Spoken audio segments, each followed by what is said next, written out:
controversy behind closed doors over a resolution condemning anti-Semitism.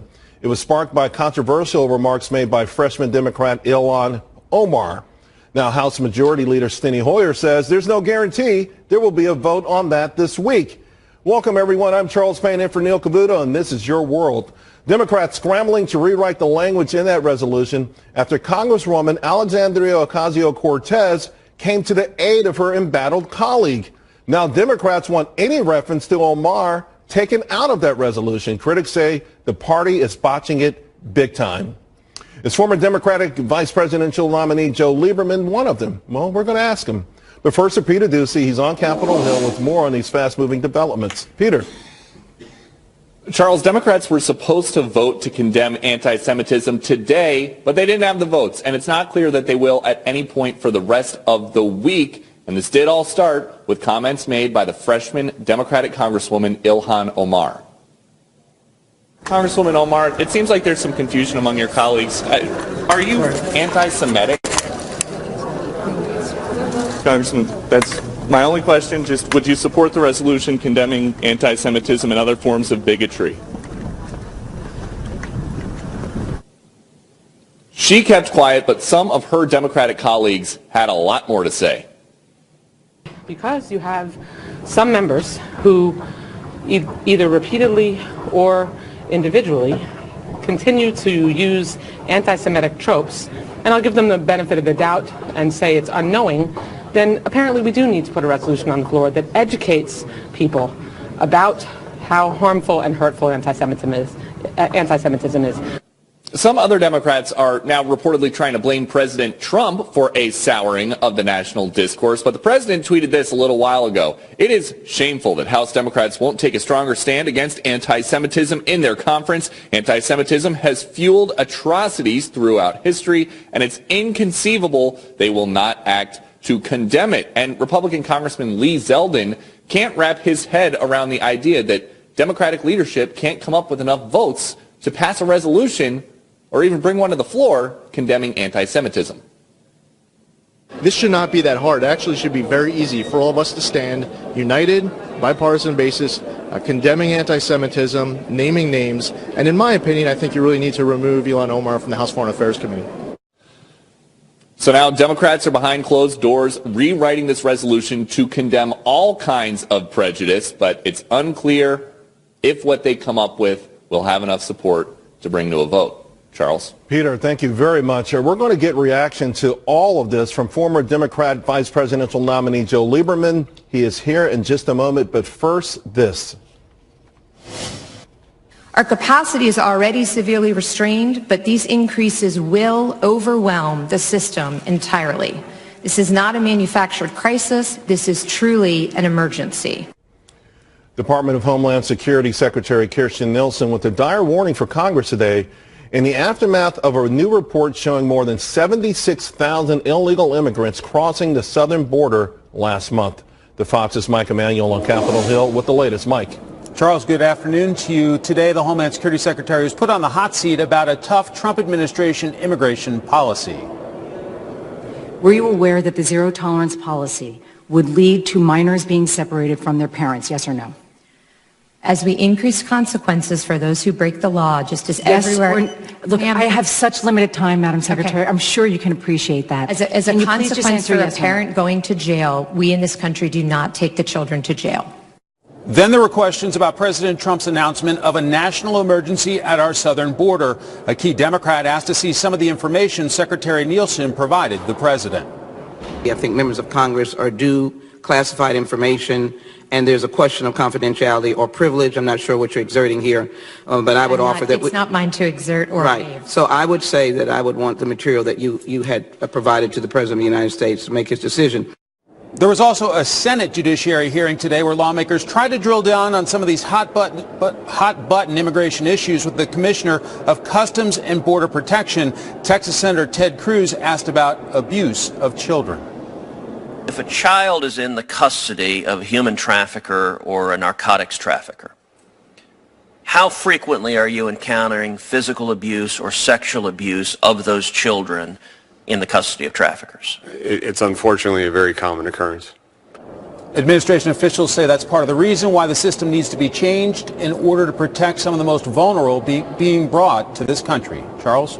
Mike, thank you very much. Senate Majority Leader Mitch McConnell already conceding the president's national emergency measure will be voted down by the Senate, with a growing rift in the GOP over this issue. I want to get reaction now from South Carolina Republican Senator Tim Scott. Senator, first of all, it's great having you on. We appreciate it. Do you support the president's national emergency plan?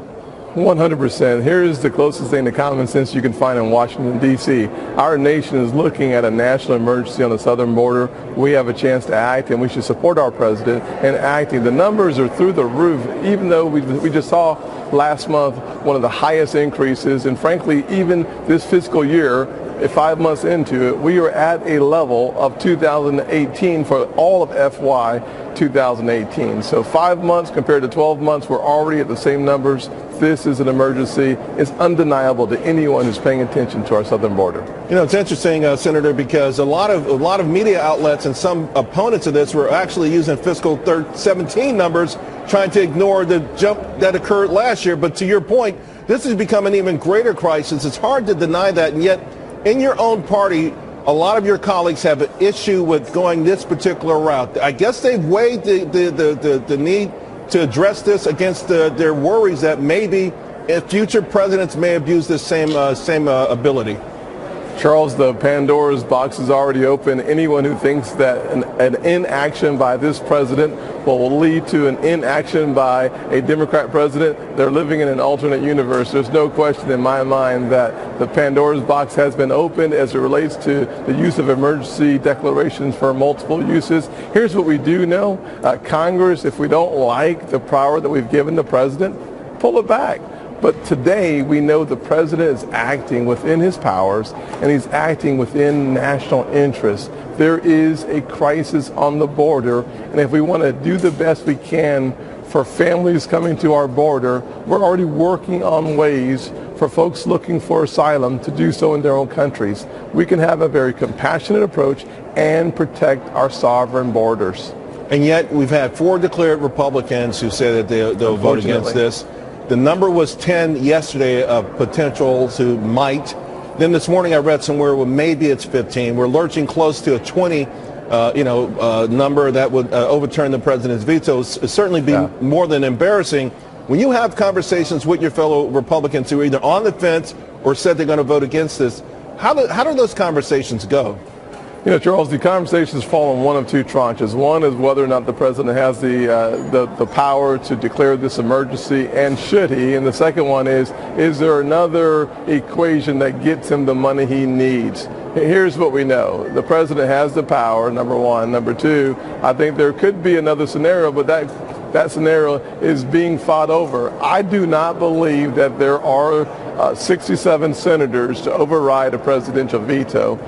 I don't think that's going to happen, and I'm confident that it can't happen in the House. So the entire conversation really is a non-starter as it relates to our power to override the president's veto. Sir, before I let you go, I want you to listen to part of an exchange I had yesterday with the former ICE director, Tom Holman.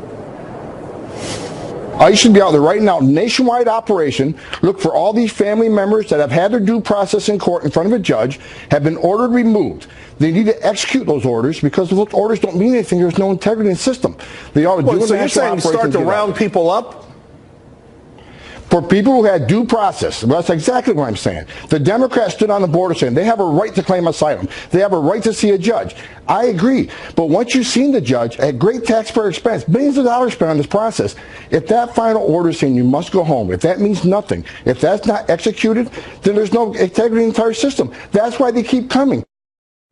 No matter how the border issue is resolved, there's still the big problem of immigration. How do we deal with the folks who are here? How do we deal with the DACA kids? Any chance that could ever be addressed? Well, I think in order for us to address the issue, the larger issue of immigration, we have to first solve the problem at our southern border. And then I think you'll see willingness on the side of the administration, which we've seen in the last couple of years, where the president was willing to have a conversation about DACA, the visa system, and a meritocracy. So it seems to me that the president has a strong desire, as I do, to address the issues of our legal immigration system, to make sure that we have the workforce of the future here in America. Right. But that has to happen happen after the prerequisite of dealing with our southern border is solved. Senator Tim Scott, always an honor and a pleasure. Thank you very much. Thank you, Charles. Have a great day. President Trump's former attorney Michael Cohen testifying on Capitol Hill earlier. He said he would make a statement. If he speaks, we will bring that to you live. Meanwhile, Democratic Congresswoman Ilhan Omar refusing to answer questions about what critics are calling her anti-Semitic remarks. You know who's talking? Former Democratic Vice Presidential nominee Joe Lieberman. And his anti-Semitism seen as a rebuke of Democratic Congresswoman Ilhan Omar's controversial comments. Now, a meeting of House Democrats today behind closed doors reportedly turning contentious as new members confronted House Speaker Nancy Pelosi and other leaders, accusing them of rushing the resolution. So what does former Democratic Vice Presidential nominee Joe Lieberman think of all this? He joins us now. Sir, it's an honor to have you. Thank you, Charles. Good to be here. This is really worrisome because you've got some upstarts who have just come to Congress with chips on their shoulders, and it's all playing out in the public, and it's very ugly. What's your thoughts about all of this? First thing is that words matter, and when people say words that are biased, bigoted, and hurtful to another group of people, another group of Americans, they have to be condemned quickly, or else it takes hold. And that I'm not only thinking about anti-Semitism, I'm thinking about racism, I'm thinking about any kind of bigotry toward any religious group or any other group. So I think this is a time of testing for the House of Representatives, and if I may, it's really a moral test about how clearly they will speak out, in this case, against what Congresswoman Omar said, which was clearly anti-Semitic. And she's only been there a short period, and this is not the first time this issue has come up. That's true. So Nancy Pelosi, Steny Hoyer, the leadership, it feels like every day that this is delayed, the more they tweak this, the more it evolves into somehow, in my mind, to water down or mitigate the damage that was done by this particular Congresswoman. I think the more they fail your moral test.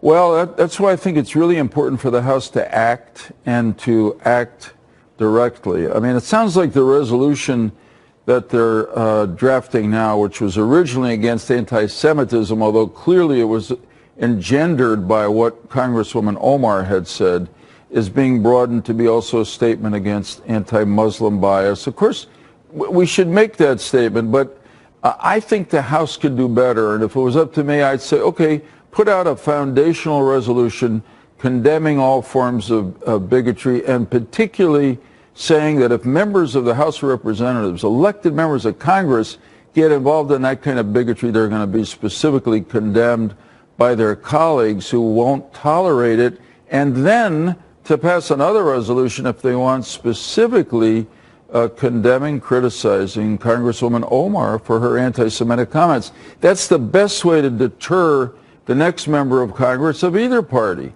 that says something that's racist or homophobic or anti any religious group. It feels like in Washington, D.C. that, to borrow a boxing term, the Marquis de Queensberry rules, no hitting behind the head. There's certain rules, certain laws of civility, even in a brutal sport like that they vanished a long time ago. But to watch them vanish within a political party where you have the upstarts who are very vocal about their feelings, and they take to social media, but nothing seems to be slowing them down, and their resolve only, in fact, seems to grow greater and greater when there's pushback against them. Right. So these statements that I take to be bigoted are earlier ones made. Congressman King, I know, said something that I thought was racist. Those things are not acceptable. He was stripped of some committee seats, right? Yeah. So something specifically was done toward him, and incidentally, Congresswoman Omar's statements clearly do not represent the thinking of most anybody else in office in the Democratic Party. But if they start to mumble in response to her specific and clear anti-Semitic statement, then the party itself is going to be held more broadly accountable for having similar feelings, which I know they don't. So again, I say this is a moment of testing, moral testing. Speak clearly about it. Make clear to the Congresswoman that she went over the line. It's unacceptable. And you make clear to the next person who's thinking about expressing some other kind of bigotry that it's not going to be tolerated. Yeah, I mean, just moments ago, Debbie Wasserman Schultz said it's anti-Semitic tropes. Again, it just doesn't, they're not hitting back hard enough. But I do want to ask you about the Democratic Party in the upcoming 2020 election. Again, it feels like there's a sort of social justice movement, a sort of identity politics that's bubbling up, and it's going to probably play a major role and who's going to be the nominee for the party. You've got a big pushback against some of the establishment folks, and it could get ugly. I mean, where do you see this going right now? Right. So in American politics, our two great parties say what they're about most clearly during the presidential nominating process, and that's what's happening now. Really? Because the narrative, Senator, is that they go too far to get the grassroots, and then they find a way back to the middle to win the general election. So, but party, which it's been at its most successful, if it goes over and becomes a far left party, I don't think it's going to be able to elect a president in 2020. How do they avoid it? In other words, who's going to be the leader that either tells the far left, which is a juggernaut, has all the momentum, that at the very least wait? Let's not try to have a complete coup right now as we try to win this next election. Who's the person that can do this? Because we can see Nancy Pelosi's having a real tough time dealing with these new. I want to start with Speaker Pelosi, because what's interesting to point out, and I was involved in trying to help some of the candidates, is that the Democrats took back the House not because of the more left candidates, but because of the centrist candidates who won in swing districts. So that's what's got to happen in the presidential primary. Senator, thank you very, very much. Thank you. Folks, we want to go to the White House now. Again, American CEOs meeting with President Trump and Ivanka Trump, a big, big job event. First, let's go to Blake Berman, who's at the White House, to bring us up with the latest. President Trump speaking. I'll keep this short. Ivanka, for your devotion to the America workers, our great workers, and nobody has workers like we do. So I just want to thank you, honey, because great job. Really great job.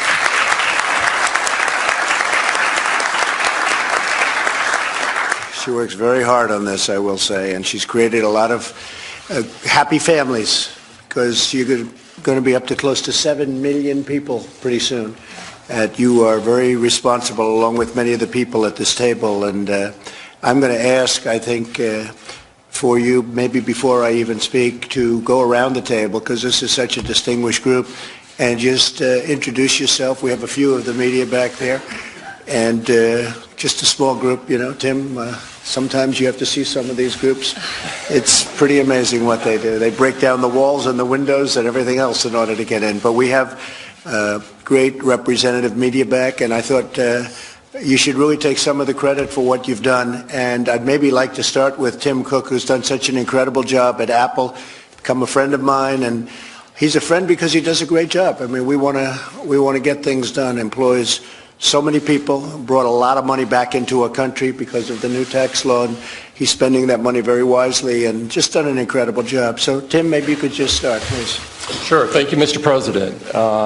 It's an honor to serve on this council. I've always thought that America is so special in so many ways, but at the heart of all of its people. And that, to me, is what this group is about. For our company, as you know, was founded by a college dropout. So we've never really thought that a college degree was the thing that you had to have to do well. We've always tried to expand our horizons. And so that degree, about half of our U.S. employment last year were people that did not have a four-year degree. And we're very proud of that, but we want to go further. And so to that end, as we've looked at the sort of the mismatch between the skills that are coming out of colleges and what the skills are that we believe we need in the future, many other businesses do, we've identified coding as a very key one.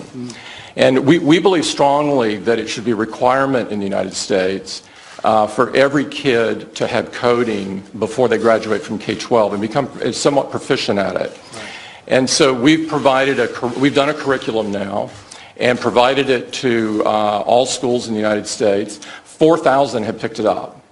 Now, we have a lot further to go because there's a lot more than 4,000 schools in America. But that is a start. We've also done that with 80 community colleges. And we're really proud of that, particularly with the work that we're doing in Austin and providing coding education there. There's an enormous deficit in the number of jobs versus the number of candidates. And so we are proud to take part and to help to get this alignment much better between education and private sector. We realize that in something this large, it takes government, private sector, and education all kind of oaring in the same direction. And we're very proud to be a part of it. Well, thank you, Tim. Thank you. Great job. Thank you. Thank you very much. Kim? Well, I too want to echo my appreciation for having the opportunity to serve on this board. I'm excited about what's happening across this country. Iowa has the lowest unemployment rate in the nation at 2.4%. Our economy is growing. We've had 4 straight quarters of wage growth in Iowa. We are no different than other states. We have jobs looking for people. So I'm anxious to work. A public-private partnership is the answer. That is how it's going to work. We have an initiative, Future Ready Iowa, that has a goal of having 70% of Iowans in the workforce to have education or training beyond high school by the year 2025. And we're at about 58% right now, but set the goals high, right, and work hard to get it. And we're doing that through registered apprenticeship programs. And we'll be launching an initiative, Computer Sciences Elementary, that will launch 6 computer science elementaries in the state that will target high poverty, high needs areas so we can help produce a capable, ready workforce. Most importantly, though, and then I'll pass it, is to make sure that our students and then Iowans know that there are multiple paths to great careers, and those careers exist in Iowa. Thank you. Well, thank you. And Kim just had a great victory, governor of Iowa. She just defeated somebody who spent unlimited money. It was unlimited. And it's called talent. You've done a great job. Thank you very much, Kim. Great job. Mr. President, thank you for the opportunity to be here today. I'm Vi Laus from the city of Charlotte. And what I'd like to say is that we're a city where we want everyone to have the ability to participate in the economic opportunity. And we are the 2nd largest banking center now in the country. That may be good or bad. But nonetheless, when we look at that, we also have to weigh it against those that haven't had a chance. And this opportunity, I think, will provide us pathways, innovations, collaborations to accomplish that so that people left out can get in a great home, a safe place to live, and a job that they can be proud of. Thank you very much. And we have our big convention in your city, as you know, and you worked very hard. We're getting ready. And a lot of people wanted it, and you got it. So congratulations, and I'll see you soon. Thank you.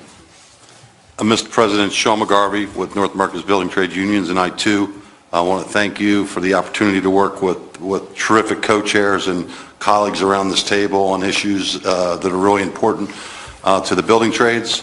And I want to let you know that we made a commitment to you last year of 250,000 new apprentices over the next 5 years, and 56,000 of those last year were registered with the Department of Labor. So we're following through on our commitment. Thank you.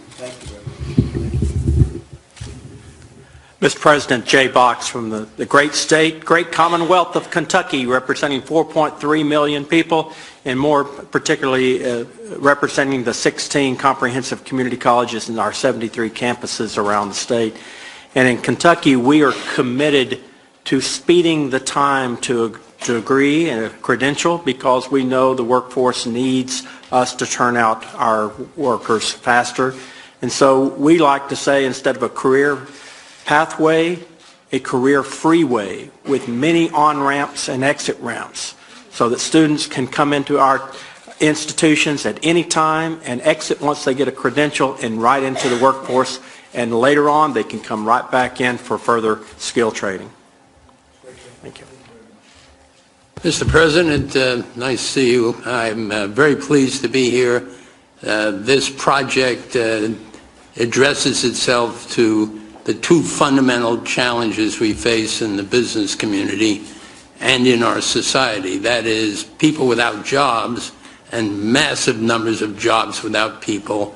And I believe the work that will take place here immediately, just with people working with one another, will add to the solution of both of those challenges. Thank you very much. Thank you, Mr. President. Scott Sanders, National Association of State Workforce Agencies. It's been great to be around this table with employers, educators, and others. We've already started talking with Tom about how we can help across all the states, help pull those together, that unemployed, underskilled, and they're out of the workforce. And how do we get them back in and help fill those 7.3 million jobs? So honored to be here. Thank you very much. Thank you. Mr. President, Sherry Utash, President of Wichita State University Applied Sciences and Technology in Wichita, Kansas, the air capital of the world. Right. And very happy to be here, very honored to be serving on this, and wonderful that we have this issue to deal with and to find solutions for. So thank you for all your efforts towards that. You know, we say at our college, hope has a face, and it's the face of our students. Right. And we know from education, from higher education, that we have to be innovative and disruptive in order to be in line and aligned with business and industry. So we're doing a lot of that, hope to continue to do that, and I can assure you from the two-year sector, along with Dr. Bumpus, we're doing everything we can to create the workforce for the future. Thank you very much. Thank you. Mr. President, I'm Marianne Wanamaker, I'm a labor economist at the University of Tennessee. I think really the administration should be applauded for putting a spotlight on our using federal data to solve some of our biggest challenges. And this is one of those places where we really have a lot of assets at our disposal, and excited to help the board think through those issues. Thank you very much. Good afternoon, Mr. President. Good to see you again. It was about a year ago, I think, when we were here with the Expanding Apprenticeship Task Force, and I joined my colleague here and said the administration should be applauded and commended for the focus and spotlight you put on this very, very important issue. And I would be remiss, as I think all of my colleagues would agree, if we didn't also commend Ivanka and Secretary Ross for the leadership they provided to what I think is going to be some outstanding work we're going to do together. So again, thank you for your leadership, sir. Thank you very much. Governor? Mr. President, let me pile on the praise for your administrations, and the entire administration for that matter, just the laser focus on this topic. It is going to, whether we like it around this table or not, it's going to define our nation. It's going to define our states, our organizations, our companies, and the legacy that we leave behind us when we get this right, and you are. So I just want to express another debt of gratitude for trusting us. Last year, your administration, the Department of Labor, granted us a waiver that enabled us to cut our workforce council in the state of Indiana about in half, and it allowed us to operate at the speed of this table and the businesses that are around it. And that has made all the difference in the world. So as you continue to trust us, the states, to own it and to prove it, we will show America what works and what doesn't. And that will take us to the next level. That's great. Thank you, Eric. Great.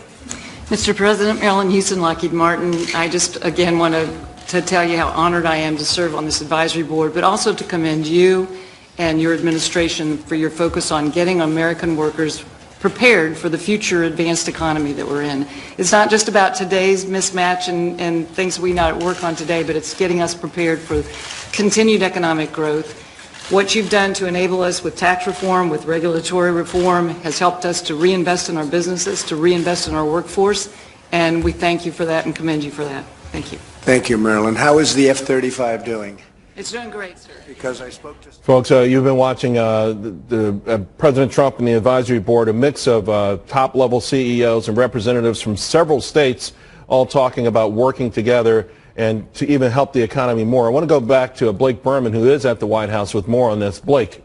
Charles, what you've been watching here is the first gathering, as we continue to look at President Trump, the first gathering of the American Workforce Policy Advisory Board. This is about 24 or so members, as you saw from their titles there, state and local government, but also some of the biggest CEOs in this country seated directly to the right of President Trump. The first person we heard speak, the Apple chief executive himself, Tim Cook. You just heard from Marilyn Houston there of Lockheed Martin. Also today in the room there, the CEOs of Visa, Home Depot, IBM, for example. What they are talking about right now is workforce development. You heard some of the issues that they've been discussing as we're watching the president speak with them now, but this group has been meeting for the last couple hours or so.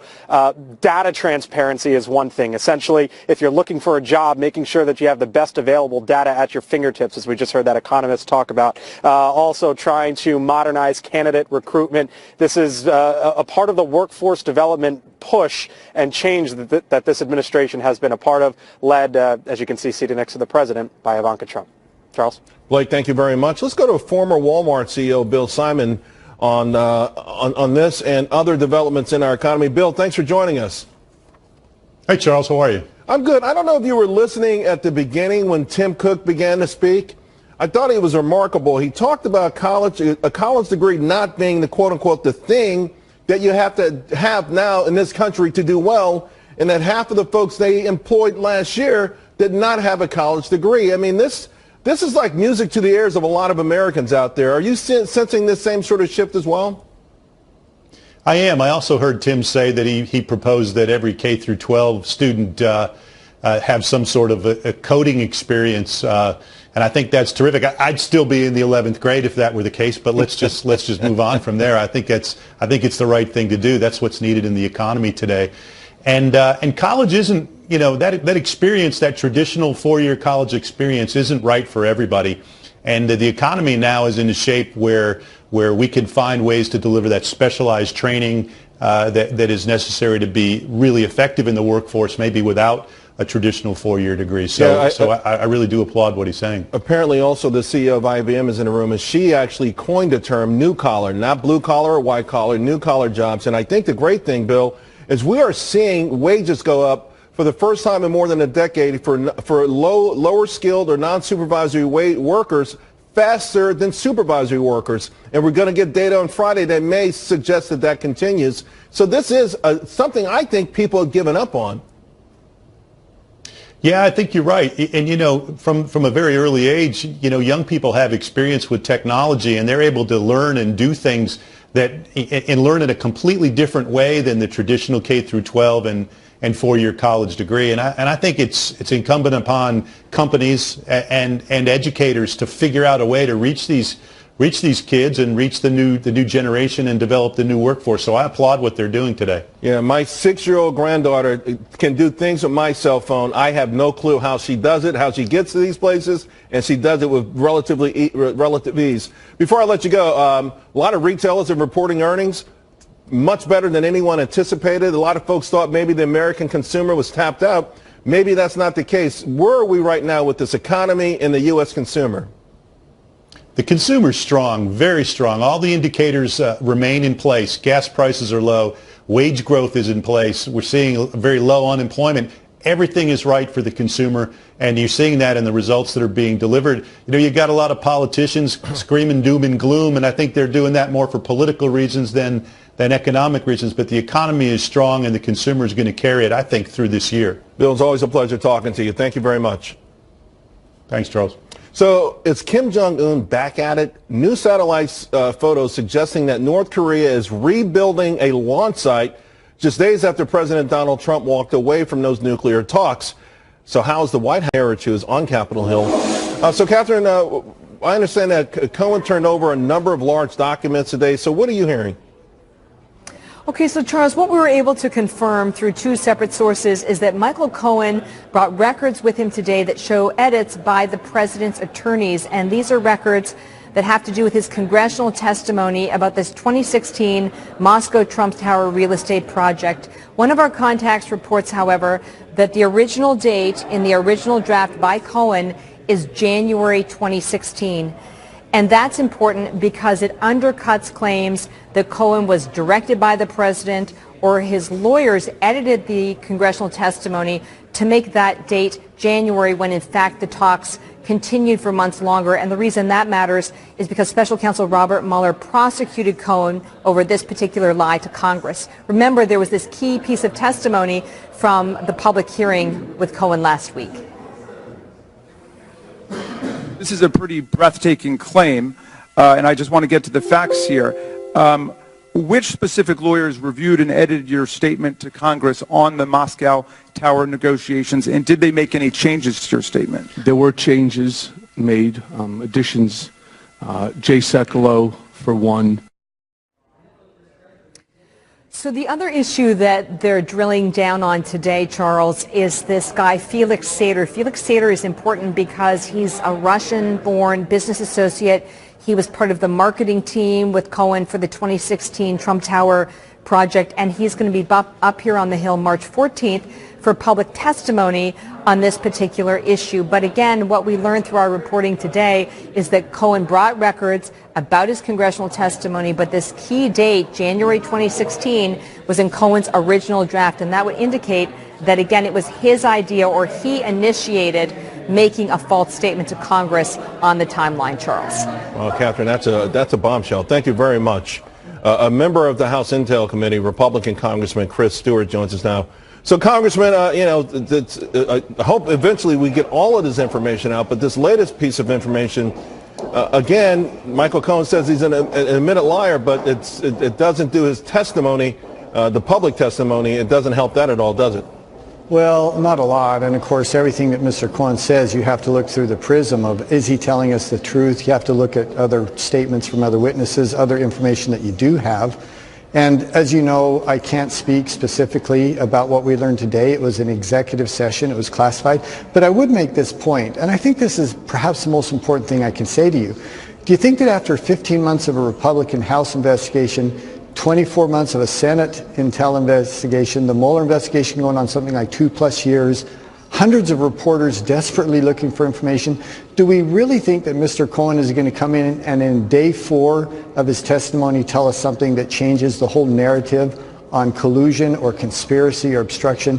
Because that just hasn't happened, but that can't be a surprise to people. And yet your Democratic colleagues are prepared to go again with another major investigation, releasing 81 names that right now just requests for information, ultimately could be subpoenas for information. I know America appears to be very fatigued with all of these things, particularly if the Mueller report comes up a dry well. Do you have these conversations with the Democrats that you have good relationships with to understand? Yeah.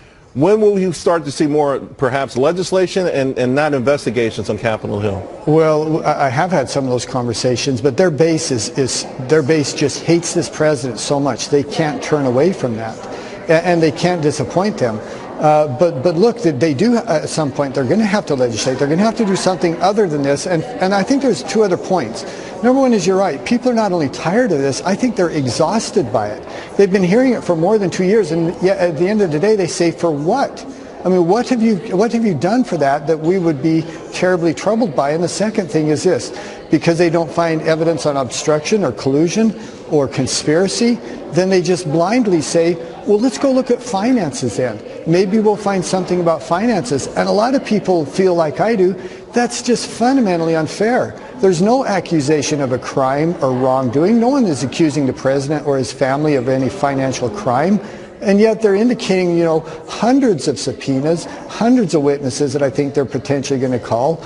And people ask, why? On what basis are you doing that? Well, the president calls it presidential harassment. I do want to ask your thoughts on the Mueller investigation once it's wrapped up, on whether or not, to what degree the American public should be able to see that. Yeah, I may be a little bit of an outlier on this, but I have always said I hope every word of it is revealed to the American people. I hope there's not a redacted sentence or paragraph for 2 reasons. Number one is this truly isn't national security. We're not talking about nuclear codes or sources or methods. We're really talking about a political process that went awry. And the second thing is, if there's a single paragraph redacted, then these conspiracy theorists are going to say, see, the collusion is in there. Mr. Mueller didn't find evidence of collusion that he's telling us about, but it's hidden in these redacted sentences or these paragraphs. And I think we should just tell the American people, release it all. I don't think there's going to be anything there terribly embarrassing to the president. I think that things that are embarrassing, he will have to explain. But I'm fairly confident there's no collusion or conspiracy. And I think we have to set that on the table and put it aside so the American people don't spend the next 2 years, like with John F. Kennedy, wondering, well, what else is there that we don't know about? Representative Stewart, thank you very much. Appreciate it.